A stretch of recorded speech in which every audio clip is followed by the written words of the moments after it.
कि हमार नाम है प्रशांत किशोर, हम नेता ना है, हम कोनो दल बनैले नहीं कि रउआ से वोट मांगे आई नहीं, हम तो पैदल चलता नहीं।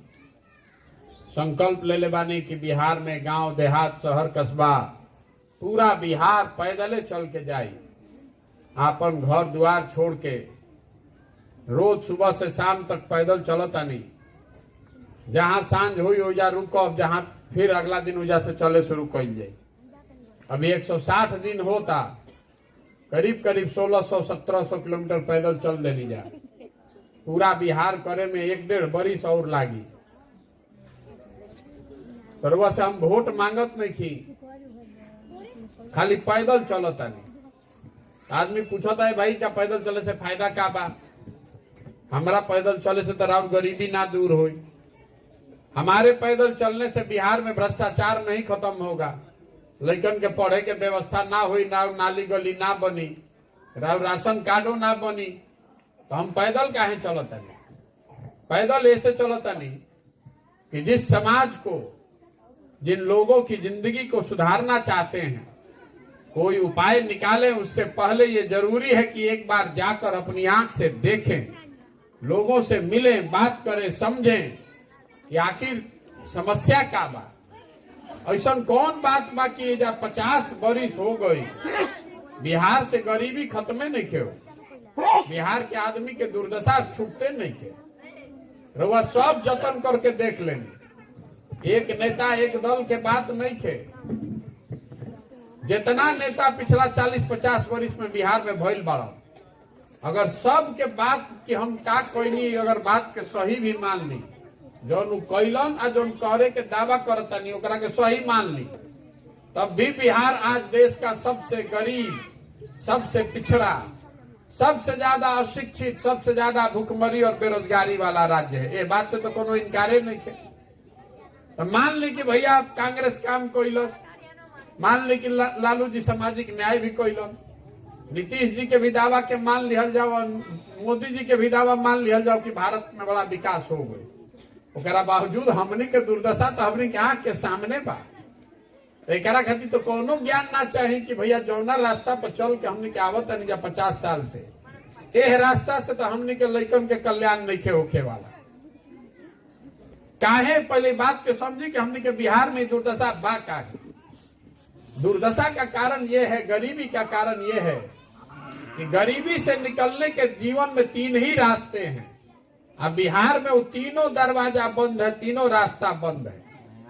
पहला उपाय बा गरीबी से निकले के गिरवा घर में रहो, लड़का अगर बाल बच्चा पढ़ लिख जाओ, नौकरी ओकरा मिल जाओ तो रुआ गरीबी से निकल सकता नहीं।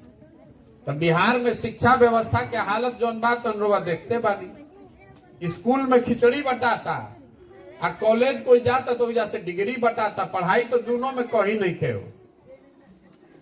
तो रुआ पढ़ लिख के राव लड़का अगर बहुत होशियारो बा, रुआ भी साधन बा, रुआ प्राइवेट में पढ़ाओ तो बानी, तब वो ओकरा पढ़ लिख के रोजी रोजगार मिले वाला नहीं।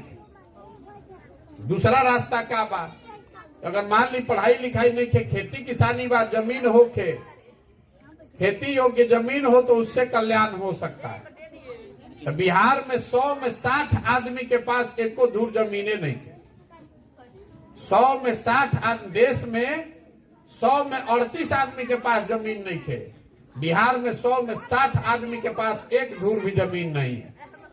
और जौन 40 आदमी के पास जमीन बा, उनमें से 35 आदमी के पास 1.5 बीघा से कम जमीन बा।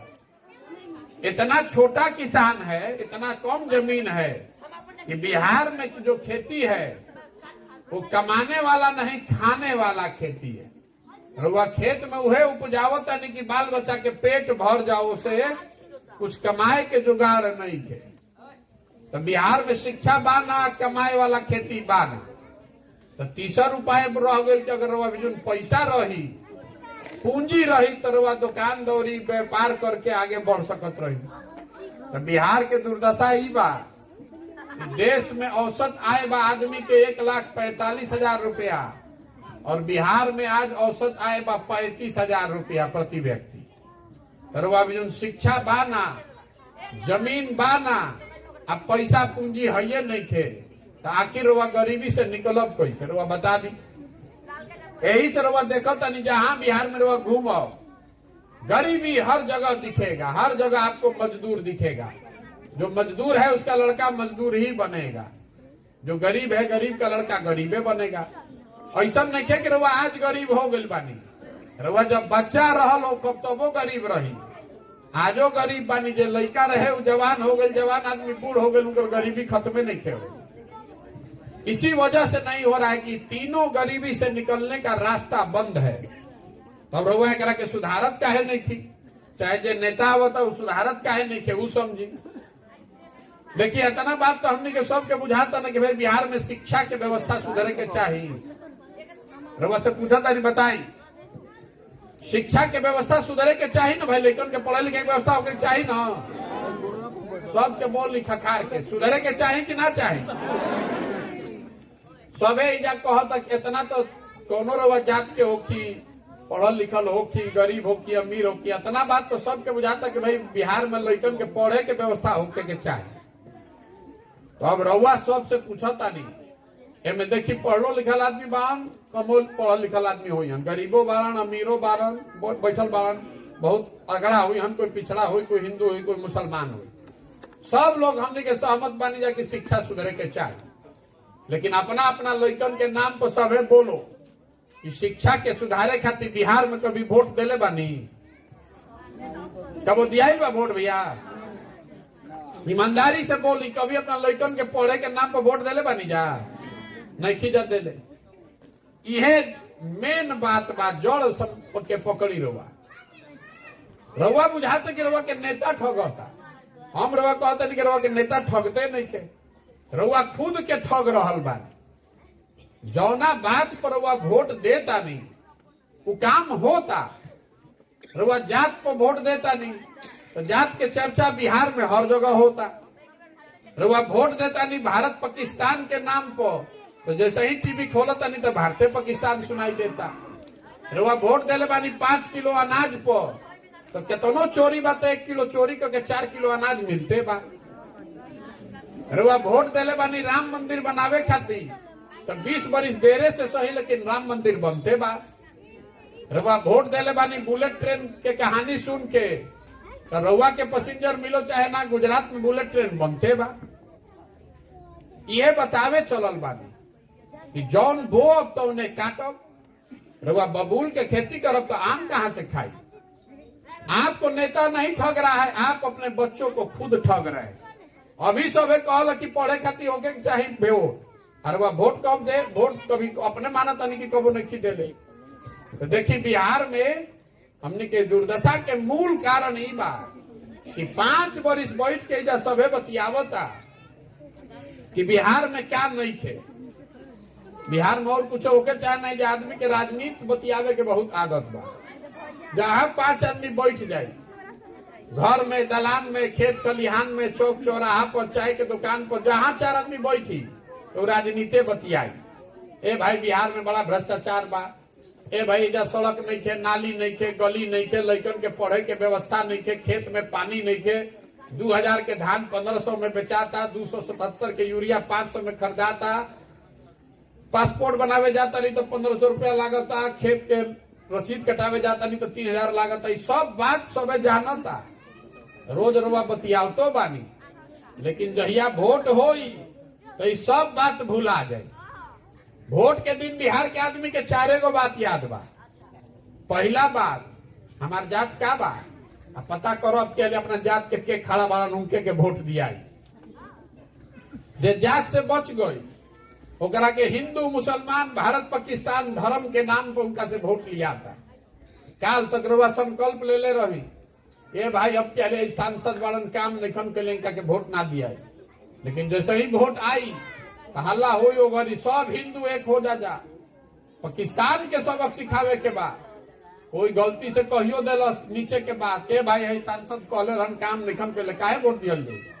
आदमी कहते बुर्बक हवो, ऊपर देखा, ऊपर मोदी जी के देखा, पाकिस्तान के देखा, तो है गली और नाली में जुड़ाइल बड़ा, जल्दी चलो, जल्दी भाजपा के वोट दो। तो जे जात से बचल धर्म में फंस गई।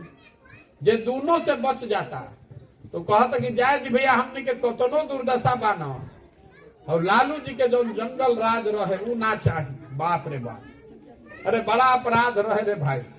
4 बजे आदमी सरे छोड़ के भागत रहे, घर से आदमी के अपहरण होत रहे। तो भाजपा के जो वोट देता वो आधा आदमी लालू जी के डर से देता भाजपा के वोट के, भैया कहीं वापस भाजपा मत आ जाओ, तो ये लालू जी मत आ जाए। और चौथा हमने के मुसलमान भाई लोग बा, ये लोग कहता ये भैया जी चाहे मर जाए भाजपा के ना वोट दिया जाए। भाजपा तो मुसलमान विरोधी पार्टी बा। तो बिहार में मुसलमान खातिर बचल के भाई, बिहार में तो 2 गो पार्टी बा, एगो मोदी जी के भाजपा, दूसरा लालू जी के ललटेन, आ बीच में झूलता हुआ बड़ा नीतीश कुमार, कभी ललटेन पकड़ के लटकल बहन, कभी फूल पर बैठ के पवरता, पता नहीं कि रहियन कहाँ। तो जनता जो मुसलमान समाज है, मुस्लिम भाई हैं, वो कह रहे हैं कि भैया कुछ हो जाए, जियल जाओ चाहे मरल जाओ, भाजपा के दिया ही ना, तो ललटेने लौकत तो इनके के वोट दिया। तो इतना आदमी खड़ा बनी, ईमानदारी से बताई, यही 4 चीज पर वोट दिया था भैया, यही 4 चीज पर वोट दिया था। तो रउआ जाना था नहीं, हम जाना था नहीं, तो सब ने तो जाना था, सबे जाना था कि बिहार के जनता कतनो बतिया ले, हंस के गा के गरिया के भोटवा तो यही 4 चीज पर दिहन जका। यही से हमने के दुर्दशा बा। 35 वर्ष से लालू और जी नीतीश जी के राज बा। देखिए फॉर्मूला के असर, 35 साल से लालू जी और नीतीश जी के राज बा। रउआ बुझा तक रउआ पलटता नहीं सरकार, लेकिन वही रोटिया बा जो दोनों से पलटाता। हम पैदल चलत रही रामनगर में, वो हमारा सैलून चलावे वाला हजाम बटैल, आदमी कहल भैया पूछी, बड़ा होशियार आदमी बा, कुछ नहीं ओकरा से अच्छा ही बताओ कि 35 साल के लालू नीतीश के राज में क्या फर्क बा। तो कहलस कि भैया सब मन के फेर बा, फर्क दोनों के राज में कुछ नहीं के। जनता के हजामत तो दोनों के राज में पूरा पूरा बनता है। फर्क खाली इतने बा कि लालू जी के राज में हजामत अपराधी बनावत रह सब, और नीतीश के राज में हजामत अधिकारी बना रहल बा। लालू जी के राज में, जंगल राज में जो अपराधी था वो गन लगाकर लूटता था, और नीतीश के जंगल राज में अधिकारी कलम लगाकर लूट रहा है। जैसे लालू जी के राज में अपराधी डरात ना रह सब, वैसे ही नीतीश के राज में अधिकारी भी किसी से नहीं डर रहा है। तो कोई फर्क नहीं है। 35 वर्ष से आप लालू को, नीतीश को वोटे नहीं दे रहे हैं, आप वोट दे रहे हैं जात पर, धर्म पर, भाजपा के डर से लालू को, लालू के डर से भाजपा को। अपने बच्चों के लिए वोटे नहीं दे रहे हैं तो सुधरेगा कैसे। यही से पैदल चलल बानी, घरे घर गाँव गाँव जाके हाथ जोड़ता नहीं कि अरे भाई अगर आप अपना और अपने बच्चों का चिंता नहीं कीजिएगा तो कोई दल, कोई नेता आपकी चिंता नहीं करेगा। लिख कर रखिए। काहे करी भाई, आदमी कहता कि प्रशांत किशोर आयल बारन सुधार दिया। अरे एगो प्रशांत किशोर आज की 10 प्रशांत किशोर ही सुधरे वाला नहीं थे। जब रउआ सुधरे के तैयारे नहीं की तो हम सुधार दे। अरे हमारा लड़का तो देश के सबसे अच्छा स्कूल में पढ़ रहा है, और राउर लड़का जाता पढ़े, वो पढ़त नहीं के खिचड़ी खाता। तो जब राउर लड़का पढ़बे ना करी, खिचड़ी खाई, तो मजदूर ना बनी तो कलेक्टर बनी। ये बुझाए के चाहिए ना भाई। तो जब रहा एक चिंते नहीं थे, रवा तो जाता धर्म में अजुराइल बनी, पाकिस्तान और पुलवामा चाइना पर वोट देता नहीं, तो ये सुधरेगा कैसे। इसीलिए ये चले हैं बताने के लिए, समाज को समझाने के लिए कि आप अपने वोट का कीमत समझिए। आपके वोट का कीमत जात और धर्म नहीं है, नाली गली नहीं है, 5 किलो अनाज नहीं है।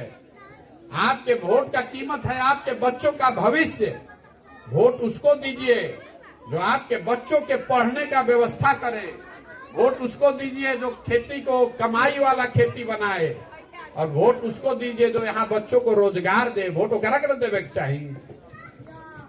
तो रवा आदमी कहता कि भैया ये बात तो बुझाता, हमने भी जो विकल्प ना रहे, रउआ दल बनाई, हमने के रउआ पीछे खड़ा होखल जाई। तो हम रउआ से हाथ जोड़ता नहीं, हमरा पीछे खड़ा मत होकी। हम इतना पूर्वक बानी, आदमी चलत है तो कहते है भैया रउआ संगे तन मन धन से बानी। हम पहले ही हाथ जोड़ीला, अरे भाई जो समाज में लोग अपने बच्चों के साथ नहीं खड़े, आप हमारे साथ क्या खड़ा हुए? आपको जात के आगे आपका बच्चा का कष्ट नहीं दिख रहा था, आप हमारे साथ खड़ा हुइएगा जात छोड़ के। हम आपको यही कहने आए कि आप अपने और अपने बच्चों के लिए कम से कम खड़ा होइए। देखिए बिहार में क्या दुर्दशा बा।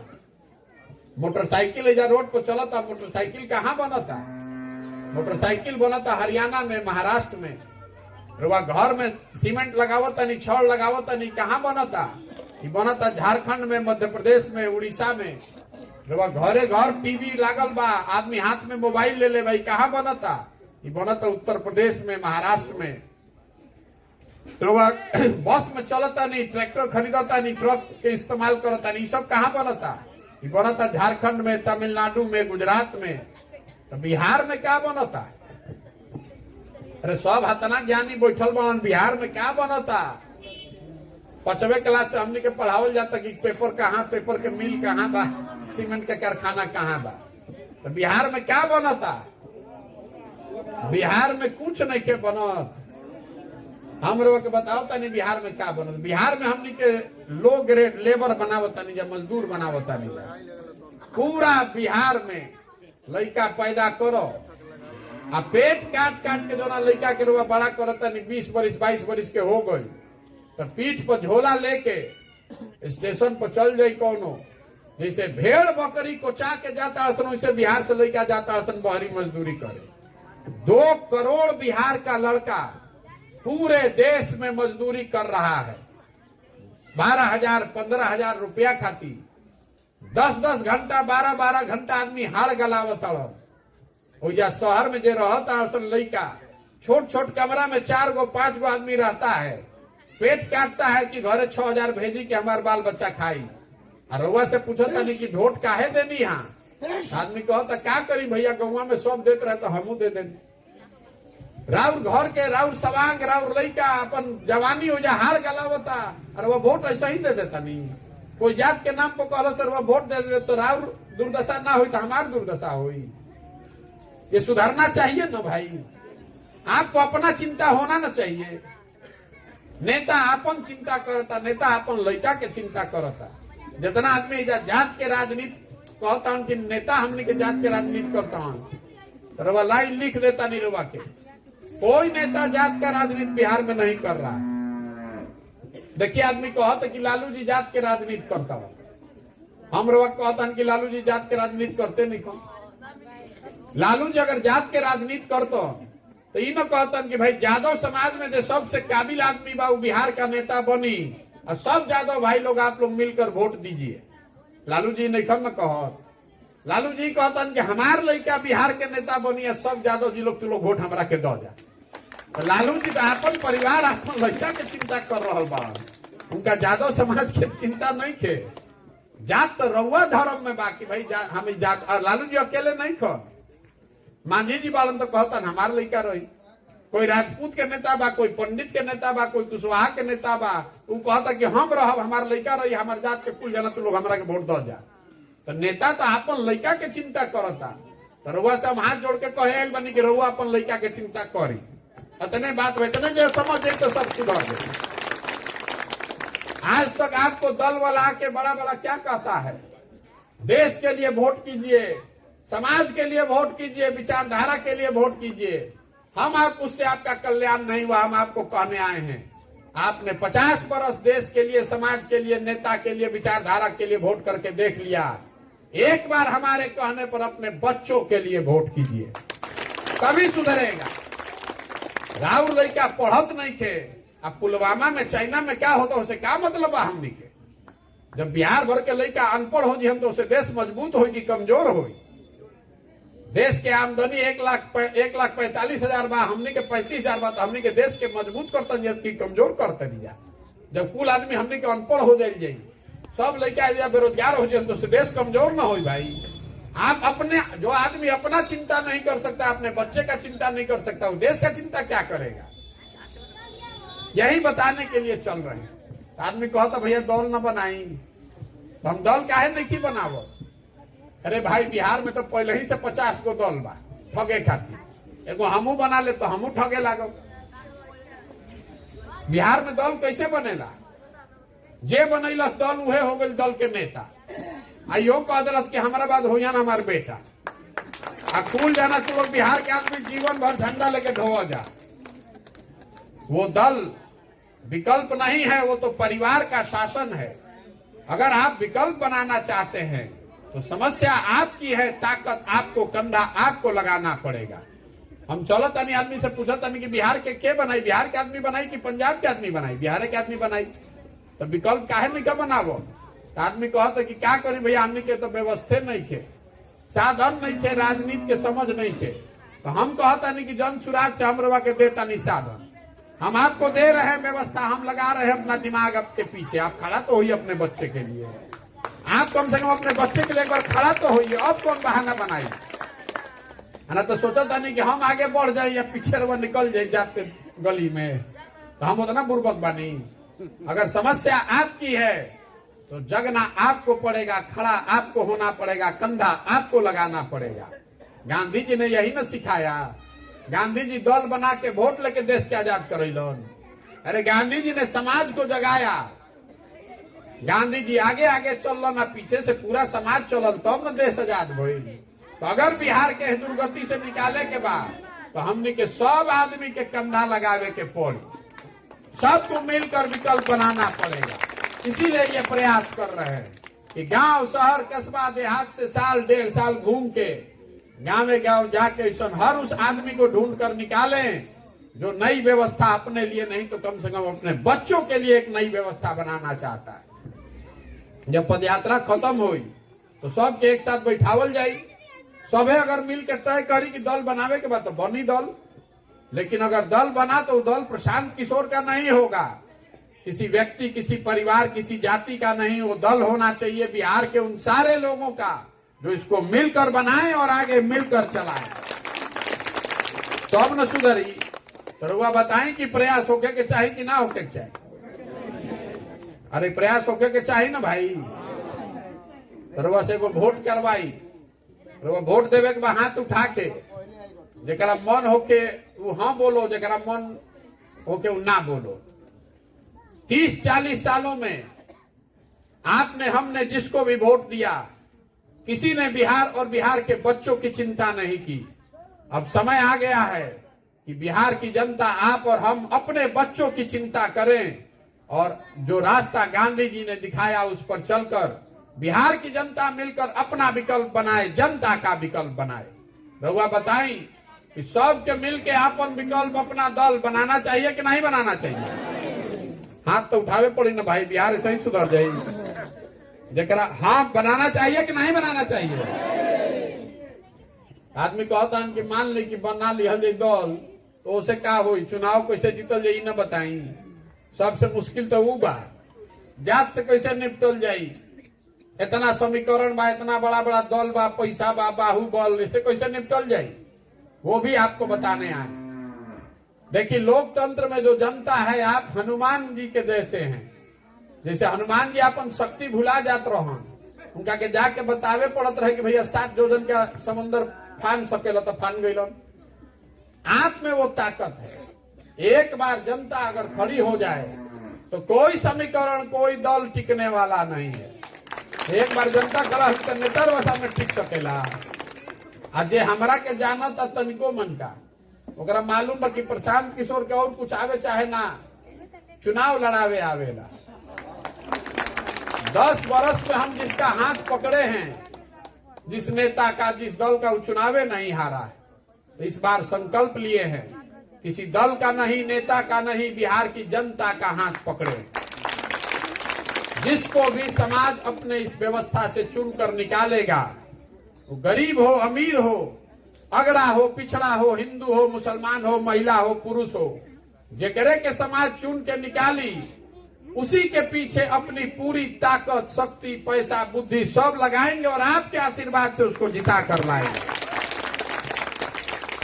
बिहार के अगर सुधारे के बाद तो खाली मुख्यमंत्री बदले से ना होई, हजारों अच्छे लोगों को वार्ड सदस्य जिताना होगा।